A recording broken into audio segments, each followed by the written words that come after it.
Talvez você tenha feito constantemente estas perguntas. Onde posso encontrar refúgio num mundo cheio de conflitos? Ou, como e onde posso encontrar força para vencer nesse mundo que oferece tantas derrotas? Acompanhe agora com o pastor Edson Bruno mais um programa Encontro com a Palavra.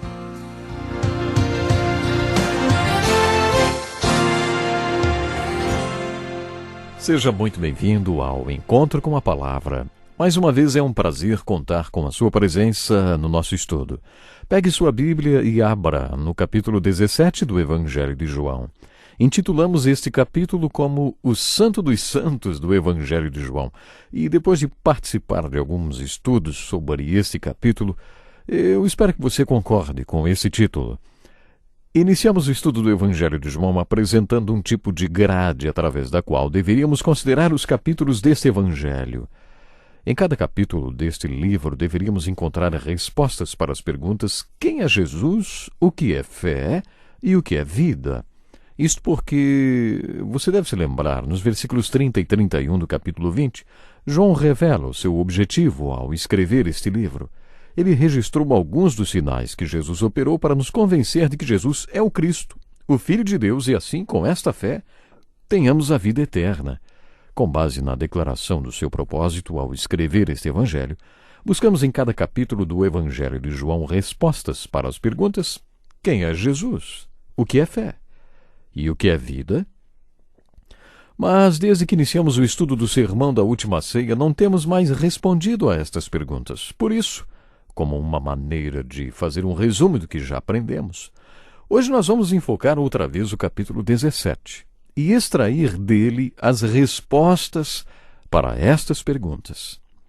Este capítulo, que é a oração do Senhor Jesus Cristo por Ele mesmo, pelos seus 11 apóstolos e pela igreja, que passou a existir a partir de então, está dividido em 3 partes. Vamos analisar uma parte de cada vez, tirando dela as respostas que buscamos. Esta é a primeira parte. Depois de dizer isso, Jesus olhou para o céu e orou: Pai, chegou a hora. Glorifica o teu Filho, para que o teu Filho te glorifique. Pois lhe deste autoridade sobre toda a humanidade, para que conceda a vida eterna a todos os que lhe deste. Esta é a vida eterna, que te conheçam o único Deus verdadeiro e a Jesus Cristo a quem enviaste. Eu te glorifiquei na terra, completando a obra que me deste para fazer. E agora, Pai, glorifica-me junto a ti, com a glória que eu tinha contigo antes que o mundo existisse. Que resposta encontramos na primeira parte desta oração para a pergunta: quem é Jesus? Para começar, no primeiro versículo, Jesus se refere a ele mesmo como teu filho, ou seja, filho de Deus. Esta é uma das argumentações de João. Jesus é o Filho de Deus. No versículo 2, Jesus menciona a missão que o Pai lhe entregou, se referindo ao Filho, pois lhe deste autoridade sobre toda a humanidade para que conceda a vida eterna a todos os que lhe deste. Esta foi a missão de Cristo, conceder vida eterna.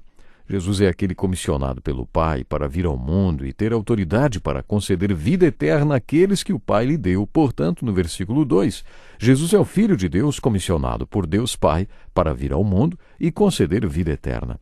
Para isso, Deus lhe deu autoridade e poder sobre toda a carne. Outra resposta para a pergunta: quem é Jesus? Está no terceiro versículo desta oração. Jesus é a fonte de vida eterna. Além de dar a vida eterna, Jesus, junto com o Pai, é a fonte de toda a vida eterna. Esta é a vida eterna, que te conheçam, o único Deus verdadeiro e a Jesus Cristo a quem enviaste.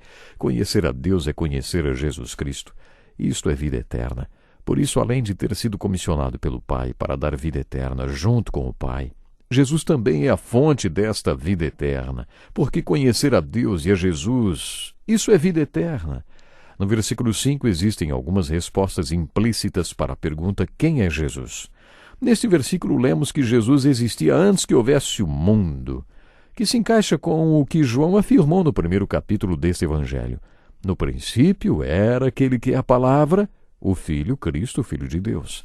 Ele estava com Deus e era Deus. Ele estava com Deus no princípio. Independentemente das suas convicções sobre o princípio de tudo o que João afirma, é que Jesus já estava lá. E neste versículo Jesus faz um pedido ao Pai: glorifica-me junto a ti, com a glória que eu tinha contigo antes que o mundo existisse. Isto revela algo sobre Jesus. Em toda a Bíblia, especialmente nos Evangelhos e principalmente no Evangelho de João, encontramos um perfil da pessoa e da obra de Jesus Cristo. Neste versículo que acabamos de ler, encontramos a clara indicação de que Jesus existia antes da sua encarnação. Por isso dizemos que Jesus é o Cristo pré-encarnado. Antes que o mundo existisse, Jesus já existia junto com o Pai, e isto se refere ao estado pré-encarnado de Jesus, ou seja, antes de vir ao mundo em carne. Jesus veio em carne ao nascer naquela noite de Natal. Deus o fez enviando o seu próprio Filho, à semelhança do homem pecador, como oferta pelo pecado. Deus o fez enviando o seu próprio Filho, à semelhança do homem pecador, como oferta pelo pecado. João falou sobre isso no primeiro capítulo. Aquele que a palavra tornou-se carne e viveu entre nós.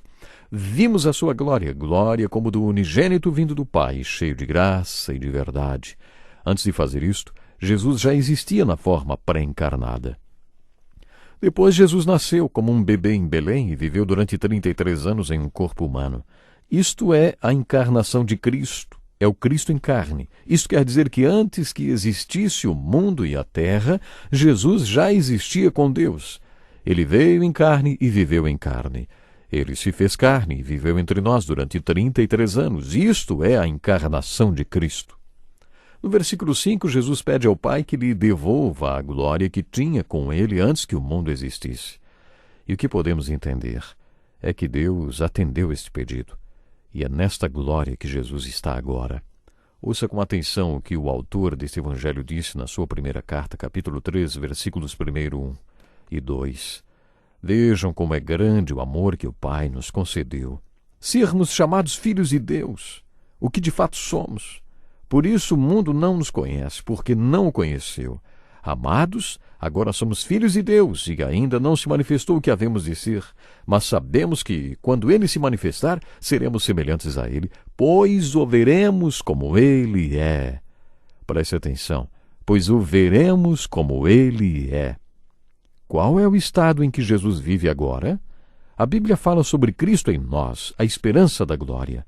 E por ocasião da última ceia, Jesus disse: mas eu lhes afirmo que é para o bem de vocês que eu vou, para que ele pudesse estar em qualquer lugar que um dos seus está. Ele pode estar em nós, em todos nós ao mesmo tempo. Não é maravilhoso saber que Jesus está dentro de cada um de nós? Sempre que você vai para a cama exausto, um irmão ou irmã do outro lado do mundo está se levantando para servir a Cristo. Por isso, em todo o tempo, há sempre alguém servindo, porque ele vive dentro de nós, em qualquer parte do mundo. O Cristo está em nós. É assim que Cristo é. Portanto, na primeira parte desta oração, temos as respostas para a pergunta: quem é Jesus?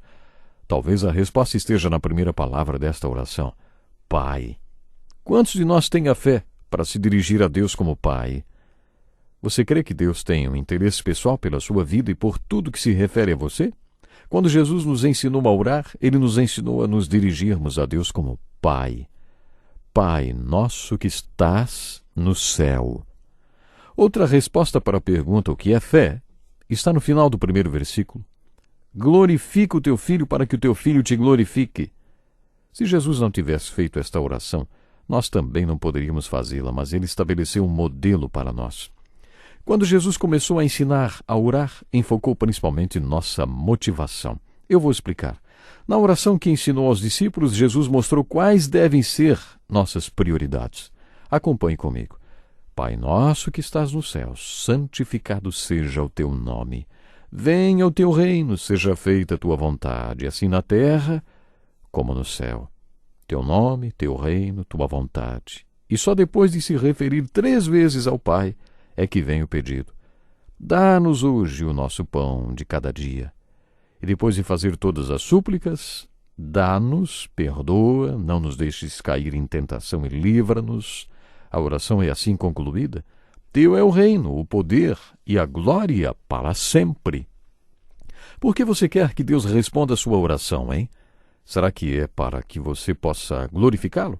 Isto responde à pergunta: o que é fé? Você tem fé para se dirigir a Deus como seu Pai? Você tem fé para crer que vai glorificá-lo quando ele glorificar você, de forma que um glorificará o outro, e desta forma mostrar ao mundo a essência de Deus e ele mostrar ao mundo a sua essência? Vocês não acham que isto responde à pergunta: o que é fé? Depois, no versículo 3, Jesus fala sobre conhecer o único Deus verdadeiro e Jesus, isto é, a essência da vida eterna. Esta é a vida eterna, que te conheçam, o único Deus verdadeiro e a Jesus Cristo a quem enviaste. Você não acha que isto é um desafio de fé? Você acha possível conhecer a Deus e a Jesus Cristo? Já falei isto, mas vou repetir. Eu creio que Ele é, enquanto eles não têm certeza se Ele foi. E enquanto eles não têm certeza do que Ele fez, eu sei que Ele ainda faz. Você acredita nisto? Você acredita no Cristo que ainda é e que ainda faz? Na minha opinião, esta é a verdade mais dinâmica do cristianismo. Existem boas respostas nesta primeira parte da oração para as perguntas: quem é Jesus, o que é fé? Gosto da resposta do versículo 4, na qual Jesus disse: eu te glorifiquei na terra, completando a obra que me deste para fazer. Que desafio de fé, você não acha? Será que cada um de nós poderá dizer no final da vida: eu te glorifiquei na terra, completando a obra que me deste para fazer? Será? Este é um grande desafio para todos nós, hein? E depois, o que é vida? Vida, claro, é glorificar a Deus e fazer da sua vida um testemunho do que Deus é. E também vida é trazer à tona a essência verdadeira do que você é. Vida é glorificar a Deus. Este é o objetivo principal da vida do homem. Quando o homem glorifica a Deus, sem sombra de dúvidas, ele está realmente vivendo. E depois, no versículo 3, vida é vida eterna. Esta é a vida eterna, que te conheçam, o único Deus verdadeiro e a Jesus Cristo a quem enviaste. Quando falamos de vida eterna, não estamos nos referindo apenas à vida quantitativa, a vida que sempre existiu, que existe agora e que sempre existirá. Vida eterna envolve conhecer a Deus e a Jesus Cristo. Eles são eternos porque sempre existiram, e quando você está ligado a eles, está ligado ao que é permanente, e você tem vida eterna. Esta é uma resposta à pergunta: o que é vida? Vida é conhecer a Deus e a Jesus Cristo. E você, conhece a Deus? Conhece Jesus Cristo? Vive a verdadeira vida? Pense nisso e até o próximo programa. Que lição importantíssima! Obrigado, Pastor Edson Bruno. Prezado ouvinte, coloque em prática o que você ouviu aqui. Sem dúvida, sua vida será grandemente abençoada. Este é um estudo escrito pelo Dr. Dick Woodward, na voz do Pastor Edson Bruno. Escreva-nos e solicite o material. Nosso endereço é Encontro com a Palavra, Caixa Postal 2011, CEP